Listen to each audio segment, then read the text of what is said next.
पुढच्या बातमीकडे आपण वळतोय। अनिल परब यांची पत्रकार परिषद रद्द झालेली आहे। मात्र ही पत्रकार परिषद रद्द का झाली हे समजू शकलेलं नाही। याचं कारण काही वेळात स्पष्ट होईल। कारण अनिल परब यांना भेटण्याकरता सदानंद कदम आलेले होते। सदानंद कदम हे शिवसेना नेते रामदास कदम यांचे सख्खे भाऊ आहेत। गृहराज्यमंत्री योगेश कदम यांचे काका आहेत।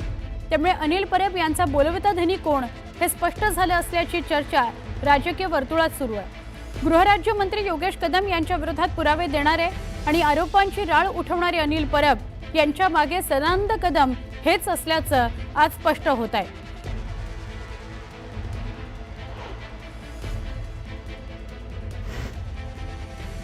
आमचे प्रतिनिधी उदय जाधव यांच्याशी आपण बोलूया। उदय, आधी तर अनिल परबांचे आरोप आज ते भेटणार होते अजित पवारांना, त्या पाठोपाठ आपण बघतोय पत्रकार परिषद घेणार असं कळलं होतं, ती पण रद्द झाली आहे। काय अधिक माहिती? सुवर्ण, आपण काल पाहिलेलं आहे की काल अनिल परब हे मंत्रालयात आले होते। त्यांनी मुख्यमंत्री देवेंद्र फडणवीस यांची भेट घेतली होती आणि त्यांनी मुख्यमंत्र्यांना व्हिडिओ पुरावे आणि कागदपत्रांचे पुरावे सादर केलं असल्याचं त्यांनी सांगितलेलं होतं। तसे त्यांनी प्रसिद्धी माध्यमांना प्रतिक्रिया देखील केलेली आहे आणि त्यानंतर त्यांनी सांगितलं की या संदर्भातले व्हिडिओ पुरावे जे आहेत ते मी उद्या प्रसिद्धी माध्यमांना देतो आणि तिथे आपल्याला ते प्रसिद्ध करता येईल। मात्र आज ही नियोजित असलेली पत्रकार परिषद जी आहे ती अचानक रद्द करण्यात आल्याचे सांगण्यात आलेलं आहे। हे रद्द का करण्यात आले त्यावेळेला विचारण्यात आलं, त्यावेळेला त्यांनी सांगितलं की सध्या माझ्याकडे व्हिडिओ आणि आणखी काही कागदपत्रे जे आहेत ते येणार आहेत, ते आले की मी तुमच्या मीडियाशी सर्वांशी बोलतो असं त्यांनी सांगितलेलं आहे। मात्र त्याच वेळेला सदानंद कदम हे शिवसेना नेते रामदास कदम यांचे सख्खे भाऊ हे अनिल परब यांच्या निवासस्थानी आलेले आहेत त्यांना भेटण्यासाठी। सदानंद कदम आणि रामदास कदम या दोन्ही भावांमध्ये प्रचंड वितुष्ट आहे आणि एकमेकांचे कट्टर शत्रू असल्याचं बोललं जात आहे आणि विरोधक आहेत ते। त्यामुळे सदानंद कदम हे अनिल परब यांना इथे भेटायला कोणत्या कारणास्तव आलेले आहेत असे प्रश्न निर्माण झालेले आहेत। त्यांच्याकडनं सांगण्यात आले की काही व्यावसायिक जे आमचे संबंध आहेत त्यामुळे सदानंद कदम आम्हाला इथे भेटण्यास आलेले असल्याचं त्यांना सांगितलेलं आहे। मात्र सदानंद कदम हेच अनिल परब यांच्या मागे गृहराज्यमंत्री योगेश कदम यांचे पुरावे देण्यासाठी ते आहेत का असं देखील राजकीय वर्तुळामध्ये प्रश्न जे विचारलं जात आहे। सध्या गृहराज्यमंत्री योगेश कदम यांच्या विरोधामध्ये अनिल परब यांनी आरोपांची राळ उठवलेली आहे। अनेक व्हिडिओ पुरावे असतील, कागदपत्रे असतील त्यांनी विधान परिषदेमध्ये देखील मांडलेली आहे। त्याचबरोबर प्रसारमाध्यमांमध्ये देखील आज ते मांडणार होते। मात्र मांडण्यापूर्वीच सदानंद कदम हे अनिल परब यांच्या निवासस्थानी आलेले, त्यामुळे अनेक प्रश्न जे ते निर्माण झालेले आहेत आणि प्रश्न हेच निर्माण झाले आहेत की सदानंद कदम हेच अनिल परब यांच्या पाठीमागे आहेत का, हे सर्व आरोपांचे पुरावे देण्यामागे किंवा आरोपांच्या एकंदरीत संबंधित सर्व पुरावे गोळा करण्यामागे। त्यामुळे प्रश्न निर्माण झाले। आता थोड्याच वेळात सदानंद कदम हे बाहेर येतील, त्यावेळेला ते काय प्रतिक्रिया देतात हे आता पाहावं लागेल। नक्की उदय, धन्यवाद माहिती दिल्याबद्दल।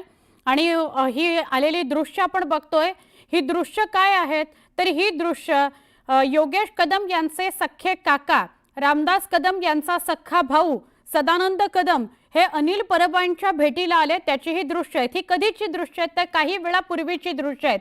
आजच अनिल परब हे पत्रकार परिषद घेऊन योगेश कदमांवर जे आरोप केले जात आहेत त्या सावली बारला घेऊन त्याच्या विषयीचे काही व्हिडिओ आणि पुरावे देणार होते। कालच ते मंत्रालयात जाऊन मुख्यमंत्र्यांना भेटले आणि पुरावे देतो असं सांगत होते।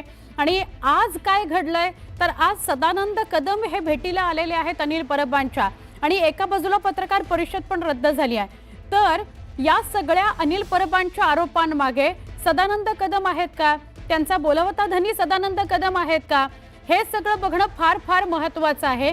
आमचे प्रतिनिधी उदय आपल्या संपर्कात आहेतच, त्यांच्याशी अजून बोलूया। उदय, एका बाजूला योगेश कदम यांच्यावर अनिल परबांनी गंभीर असे आरोप केले, मुख्यमंत्र्यांना भेटले, आणि दुसरीकडे आज ज्यावेळी ते पत्रकार परिषद घेणार होते त्याच वेळी सदानंद कदमांनी येऊन भेटणं अनेक गोष्टींचा खुलासा करणारा हा प्रकार आहे।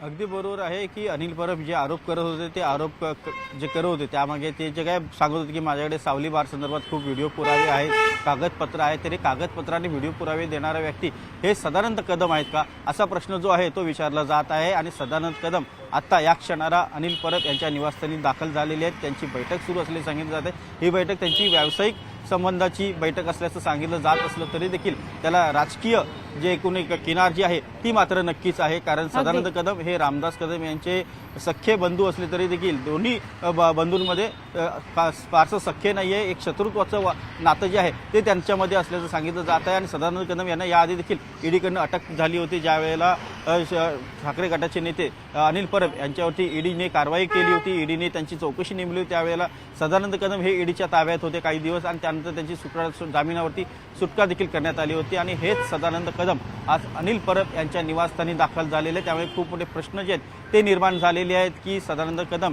हेच योगेश कदम यांच्या मागे सर्व पुरावे गुण जे आहेत अनिल परब यांच्यामार्फत आरोप करतायत का, असा प्रश्न जो आहे तो निर्माण झालेला आहे. नक्की धन्यवाद माहिती दिल्याबद्दल. असेच सोबत रहा. रामदास कदम या संदर्भात काही प्रतिक्रिया देतात का हे बघणंही महत्त्वाचं ठरणार आहे. त्यांच्याशीही संवाद साधण्याचा प्रयत्न आपण करूया. पण या घडीला महत्त्वाची बातमी आहे की अनिल परब यांची पत्रकार परिषद रद्द झालेली आहे. ती रद्द का झाली हे अजून समोर आलेलं नसलं तरी देखील सदानंद कदम, योगेश कदमांचा सख्खा भाऊ, त्यांना भेटायला आलेले काही क्षणापूर्वीचे दृश्य आपल्याला बघायला मिळतात.